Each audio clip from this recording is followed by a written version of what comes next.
Welcome to Lead Your Life, the podcast for people who are seeking harmony in business and in life. My name is Debbie Heiser, and I'm an inner mastery and business mindset coach and the chief igniter here at the Lit Up Life. I feel an urgency to help people let go of past messaging so that they can make a lot of money doing what they love without sacrificing what they value most. Welcome. We're glad you're here. Straight from the corners of my mind is where I find my sanity. It's a place, another land, another time. Hello, and welcome back to another episode of Lead Your Life with Debbie Heiser. My name is Debbie Heiser. I help entrepreneurs make a lot of money doing what they love to do without sacrificing what's important to them. And really, I've talked about this before. I'm in the work of unleashing, unwinding binds that keep us from stepping into our favorite selves. And a lot of that has to do with the brain and neuroscience. And so that's why I'm really excited today to have Dr. Justin James Kennedy, and we'll probably refer to him as JJ throughout the episode. But JJ and I met through someone else that I know, a client, and we had a great conversation, and just so intriguing the work that you do, which is why I wanted to have him on the podcast. And I'm going to let him introduce himself professionally, and then we're just going to have a conversation about neuroscience. Thanks, Debbie. So I'm a professor of organizational neuroscience here in Switzerland. I also have adjunct roles in the UK and Australia.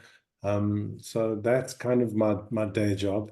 I'm also a executive health coach, and I also offer a PhD coaching program to help people get into their ideal PhD program. So if anybody on your audience wants to do a PhD in a couple of years with a good school, give me a call. The most important thing I want to speak about, Debbie, is being a founding member of the Organizational Neuroscience Institute, ION, and the development of a not-for-profit initiative at NPN Hub, where we have defined the discipline of being a neuroplastician. We'll unpack what a neuroplastician is, I hope, and also share about how this not-for-profit initiative based on science is also a very fun playpen for people to hang out if they're neuro nerds. Yeah. Okay. So let's talk about that. We have a lot to talk about. I want to talk about neuroplasticians. I want to talk about this nonprofit that you have. I want to talk about the npnhub.com, a group that you have. So let's dig into that. Why don't you tell us? And before we go there, I'd like to know what got you into this. Like, what interested you about neuroscience and getting a can of worms. I'm going to give you the short version of the truth, the whole truth. So hopefully you can handle the truth. So the story begins with me buying a motorbike. Didn't come with a helmet, so I was just driving around without a helmet. Went to go buy a helmet. I got on the bike, literally driving out of the shop, and a drunk driver came out of nowhere, knocked me off the bike onto my head. The helmet smashed and shattered, and so did my skull. I went into a coma, and as a result of the coma, I had years of recovery from learning to talk, from gaining from paralysis, being able to manage my emotions and my general well-being. So that's how everything started. And many years later, I finished a PhD in organizational neuroscience, which is the program I now look after at the university. And it's really been about building a practitioner-based environment, which has led into so many other environments and discussions as well, Debbie. Yeah. Okay. And so this is really intriguing to me, like the whole events and how that led you into that. That's like really getting like literally hit by a car to do this. So I want to bus, isn't it? Right. Exactly. So tell me then what a neuroplastician is. Okay, so the brief story is at the Institute of Organizational Neuroscience, we have a fellowship of PhD candidates who are looking at the practical applications of neuroscience in their research in some form or fashion. And we were hanging around and having a discussion, and someone said, yeah, we're all actually speaking about neuroplasticity, which is how the brain goes about processing learning experiences. And someone else suggested, well, that actually makes us all neuroplasticians. And everybody said, yeah, good. 5 months later, we've trademarked the name neuroplastician. We have launched a advisory board of some really big names in the industry. We have defined the competencies. We've got like a whole discipline on the go. Hundreds of people have joined us already and have been certified. It's not a training program, but it's a governing body where you can be completing the certificate and being awarded the status. And the byproduct of that, Debbie, is that we built a wall around the discipline, but we've built a playpen where we can have fun inside. So we're sitting on the shoulders of giants in neuroscience, but we're really in the safe environment, having a ball, speaking about the science, doing research, having conversations, book clubs, round tables. It really is just a lot of fun.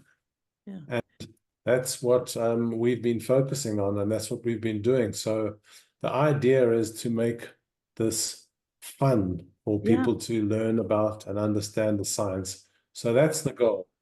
And that's the intention about making sure that you how to do science. That's fantastic. So tell me, in that group, some of the research, the playpen that you're in, the sandbox that you're playing around in, what's something right now that you all are investigating that's really exciting you? I think a key thing to speak about is that of neurodiversity. There is such noise in the political and social landscapes around, what is neurodiversity? Is it ADHD? Is it autism? Where is the line? And in the pracademic, not the academic environment, that's where the neuroplasticians play, we have come to agree that we're all on the spectrum, and we're all on the spectrum of cognitive and emotional diversity.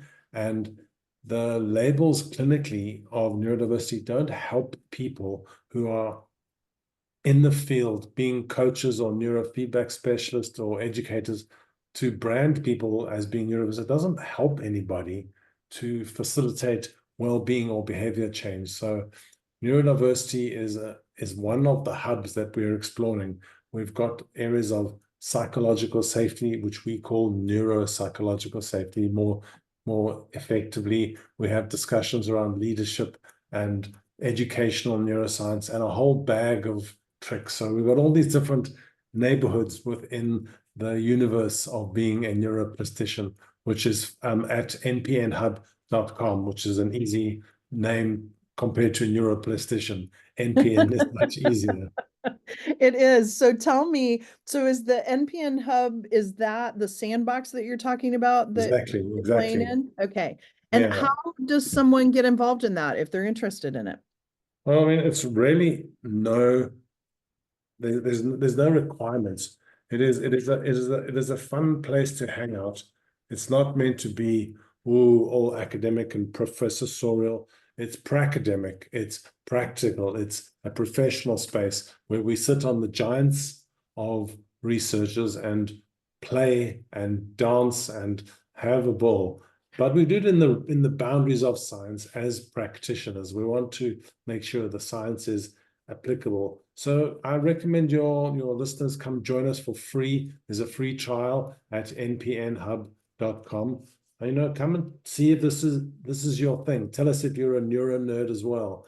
And and come and see if this is your tribe. I mean, there's a lot of rumble in the jungle around neuroscience, and we've defined ourselves as the tribe who's trying to clean up the jungle and get rid of the snake oil merchants and the spin doctors, and make it psychologically safe as a playground.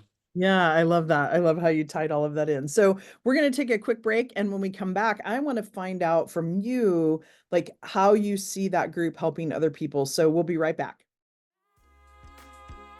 Let's face it, sometimes as an entrepreneur and a business leader, we need some guidance, support, and community. So we here at The Lit Up Life have 3 ways that you can work with us in order to achieve that. As a private client, we work together to quantum leap your business by discovering strategies to help you move past what's holding you back and allow you to identify what you want your life to look like. The result? Your business becomes the conduit to the lifestyle, success, and impact that you intend. Now, I'm a huge believer in the power of collaboration. So in our community masterminds, you can join in with other high vibrational business owners who want to level up, increase impact, and financial gain, all with a tribe of other women to support and encourage you on your journey. Currently, we're accepting application for this women's mastermind group, which is a year-long program for women in business who are ready for that next level of success. We create deep personal awareness in a safe and supportive space where you can experience growth with others who are on that same path. Through weekly sessions with our program coaches, teachings that go beyond the buzzwords, and immersive retreats in places like Mexico, the Dominican Republic, or Belize, we work together to create long-term abundance and lasting impact in your life and business. The last and final way to get involved with us is our group coaching programs. They provide the opportunity for teaching, masterminding, and feeling like you aren't alone on this ride. Come join us. Okay, and we're back. So JJ, tell us, like in this group, what have you seen? Because I know a lot of these are practitioners, coaches, all of those people that you mentioned before. And some of the learnings that have come out of that, I'm sure you've heard some stories of things or ways that what you all have discussed and come up with have helped other people. Can you think of one that really kind of touched your heart that has stuck with you? It's an interesting question because we're not breaking confidentiality with our clients. So people don't like say, "Oh, Bob stopped drinking, and now he's." So we don't have like that quality of conversation, but at a practitioner level, we do discuss cases, and the area that is most interesting at the moment is that of leadership, and how does a leader do things differently? Because we consider ourselves change agents, practitioners. Change of mind is great, but change of body is better. Because that's where the only thing you can really see. So in the leadership space, we see that if a leader is leading through becoming aware of their unconscious cognitive biases, they can then facilitate change in their own behavior towards influencing others. And a lot of that, as I mentioned, is around neuropsychological safety, but it's equally important in the entrepreneurial environment, even more so. I know that's the community that we're speaking into, and I've been an entrepreneur basically since before I had the diploma. So I've been an entrepreneur in some form or fashion in between being an academic. So it's really difficult when you are an entrepreneur because you have to be a leader at so many levels. You don't have someone doing the tax or doing the finances or, keeping the house clean. You got to do your own house cleaning while you're doing business development, while you're keeping the boat afloat. So having a understanding of how the brain works when you need to be leading versus managing. And there's a different way in which the brain works in those 2 dimensions. So we're exploring that and helping people. Well, a lot of us are entrepreneurs already. A lot of us people are practitioners or consultants, and most people tend to work for themselves. So we've got a lot of interest in speaking into how to build habits that influence cognitive bias, specifically through the lens of neuroeconomics. So neuroeconomics is a thing, okay? It is, and it's based a lot on the work of behavioral economics, which is relatively well known now. And the work of neuroeconomics is showing what's actually going on in the brain that you can fix through behavior change. So that's okay. So give me an example of that, because that's really intriguing to me. So an example of the whole thing. Okay. So an easy example would be knowing the difference between a feeling and an emotion. So you're on, I don't know, let's think you're on a new contract, you're getting a new proposal through. And this is actually a recent story for me. So I'm having this huge conversation. It's probably the most important conversation of my professional life. And I don't mean that lightly, and literally it is. So I'm having conversation with the people and we're all good to go. I then rush to get the proposal complete. And my partner says, you really shouldn't send it. So I said, I'm just sending it in draft. Okay, because I was really eager to get it out. And I wanted to get a group of other practitioners involved to do a beta test. And this was sent out as confidential to these people. And before I know it, everybody has been speaking about this. So now the cat's out the bag. So I unwinded my own psychological journey. And because of my excitement about that, my emotion turned into behavior, a pretty complex behavior of getting out a proposal without me being cognizant of the implications. So the thing hasn't bellied up, but it's really on the edge because of my inability in that environment to make a lucid sequence of behaviors. And there wasn't just one thing. There's a whole triple or trickle effect, or whatever the phrase is. Yeah.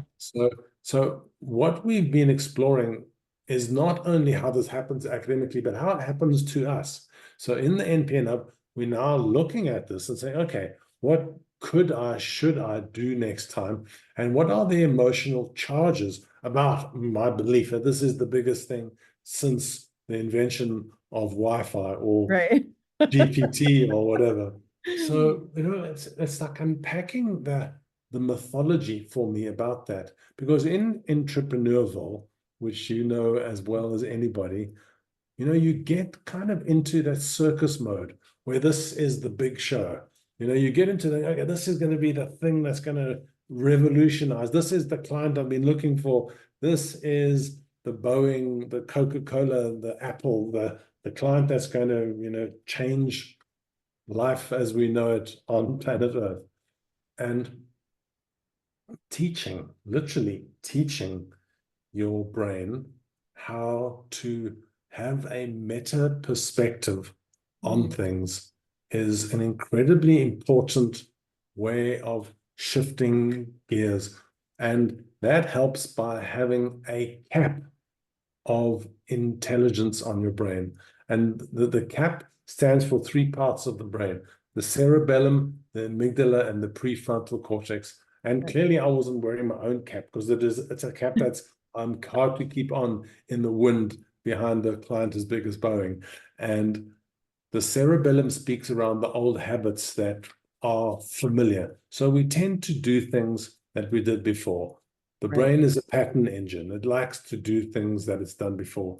We don't like to invent a new accent or a new handwriting. We just like to get on with it. Right. We like to go down the well-worn path, right? Exactly. And particularly in stress situations, we'll go back to that. Exactly. Yeah. And this example of mine was stressful. I mean, okay, it was eustress, it was useful stress, but at the same time, it was emotionally charged, which is now where we speak to the A in the capital, which is the amygdala, which is that part of the brain that gives us that emotional surge. Must go and take action. And that, in this example, short circuits the circus of emotion into being cognitive, being thoughtful, being P for prefrontal cortex. And if you don't join those 3 dots, you end up dropping the ball, or dropping the cap, or dropping the proposal. So, Oh, so that's a great that's an example. example. Yeah, Yeah. that's a great example. Thank you. And it's interesting because when I think about like everyone listening too, that's really applicable. And I know as you were talking, I was thinking about even a situation I had yesterday and how I was like, nope, I'm not going to talk about this to anyone because I'm super excited about it, but I need to make sure that it all goes through and I believe it's going to go through, but and so this fight that goes on in your brain, right? I that cap initial really gives me a good Mm. visual to think about how my brain is going back and forth into the Yeah. different parts of it. So, Yeah. yeah. Keep the genie in the bottle before you know it's a genie. Yeah. Sometimes, sometimes you don't know until it's out. So yeah, for the entrepreneurial mind, there is a lot of things at stake. Yeah. You're in this game because you clearly risk averse more than someone who's sitting in the post office. And that risk aversion is managed by you getting results. Right. So I often say to entrepreneurs like myself, just watch the gambling reflex because before you know it, you've invested everything and you don't really know if it's actually viable. So entrepreneurship is great until it isn't. Yeah. Yeah. So I want to talk a little bit about that when you're talking about the gambling. What have you found like in a neuroscience and neuroplasticity Hmm. Hmm. perspective? And I don't know enough to know if I'm even asking an appropriate question, but I mean, I've had family members that have had addictions to alcohol and drugs, and I know Mm. that changes the brain. So tell me a little bit, we won't spend a ton of time on this, but a little bit about what happens. Is it harder for them to create neuroplasticity because of the chemical use? Like, do you see any difference? Does the cap change? Tell me more about that. So I'm not an expert in addiction, so I don't want to get into trouble with those that are. Right. However, there's always An the edge opinion. zone. So I mean, what I understand from addiction, it's about building those pathways Yeah. that become rigid by getting results. I mean, if you take a certain drug and you get a certain result, you kind of get used to getting that fix in the same way from playing, you know,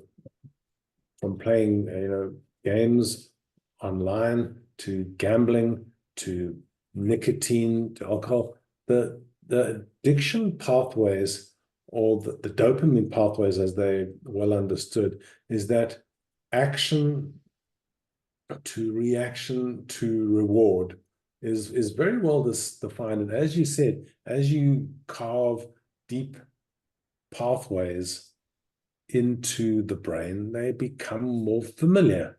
A friend of mine has a good example. He said there's a horde or a troop or whatever of buffaloes, and every morning they go down to the same waterhole and they carve a pretty deep Mhm.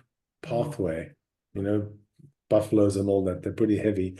And Right. one day, one young buck takes a new path and finds that it's a shorter route to get to the path, to get to the watering hole.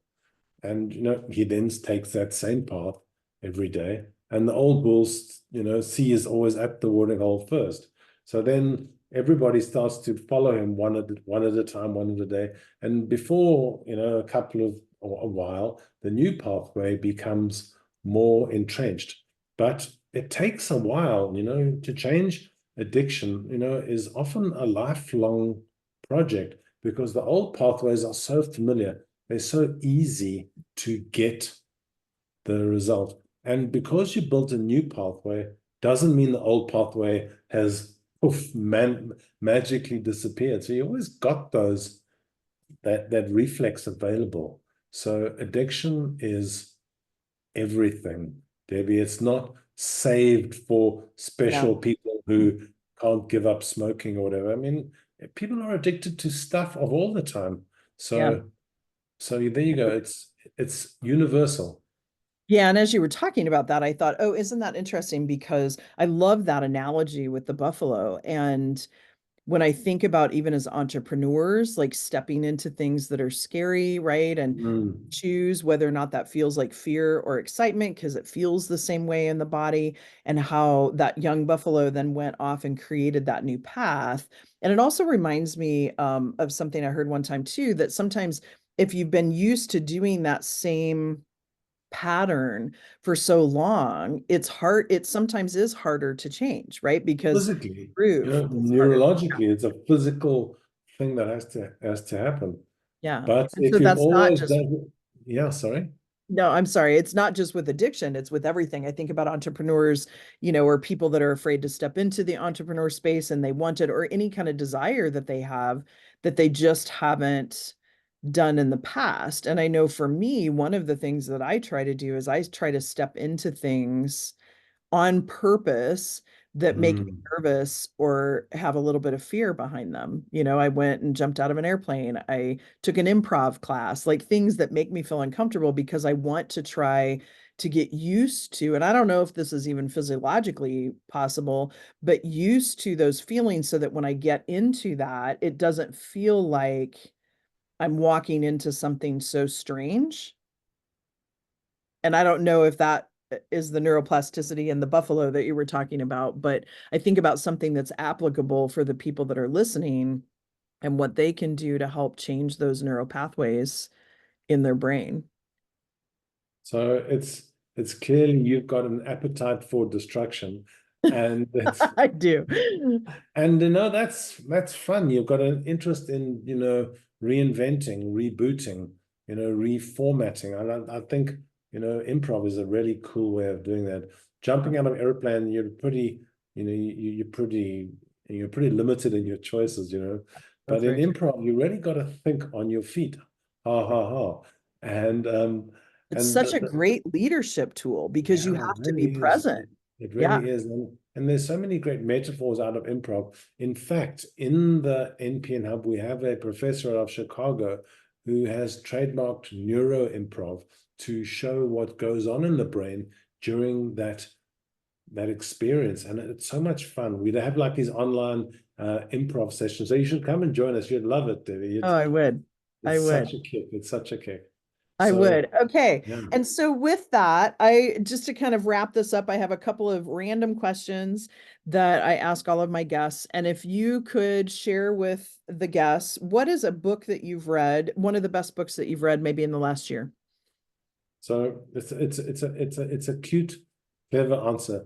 I had to reread my own book for the second edition.